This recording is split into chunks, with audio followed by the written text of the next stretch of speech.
നാം ദൈവത്തിൽ കൂടുതൽ ആശ്രയിക്കേണ്ടതിന് വേണ്ടിയാണ് ദൈവം നമ്മുടെ ജീവിതത്തിൽ മരുഭൂമി പ്രകാരമുള്ള സന്ദർഭങ്ങൾ അനുവദിക്കുന്നത്. എന്തുകൊണ്ടെന്നാൽ നാം വിശ്വാസത്താൽ ജീവിക്കണം.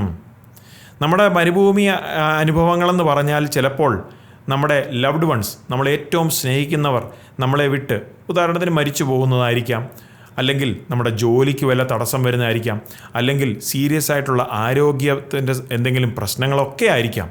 സകലതും നഷ്ടപ്പെട്ടു എന്ന് തോന്നുമ്പോൾ, ആരും നമ്മളെ സഹായിക്കാനില്ല എന്ന് തോന്നുമ്പോൾ ദൈവത്തോട് കരഞ്ഞപേക്ഷിക്കുവിൻ. ദൈവം നമ്മളെ ഒരു നാളും കൈവിടുകയില്ല, മറക്കുകയുമില്ല. അതാണ് എബ്രായർ 13:5 പറയുന്നത്. അവിടുന്ന് വിധവയുടെയും അനാഥരെയും സംരക്ഷിക്കുന്ന ദൈവമാണ്. സങ്കീർത്തനം 68:5. യേശു കർത്താവ് ആ ക്രൂശ് മരണം അനുഭവിച്ച് മരിക്കുമ്പോൾ തൻ്റെ ശിഷ്യന്മാരെല്ലാവരും തന്നെ വിട്ടുപോയി, ചിതറിക്കപ്പെട്ടു അവർ. എന്നിട്ട് അവർ പിന്നീട് നമ്മൾ ബൈബിൾ വായിക്കുന്നത് സകല പ്രത്യാശയെല്ലാം പോയി കഴിഞ്ഞപ്പോഴത്തേക്കും, അതായത് അവർ വിചാരിച്ചു എല്ലാം തീർന്നുവെന്ന്.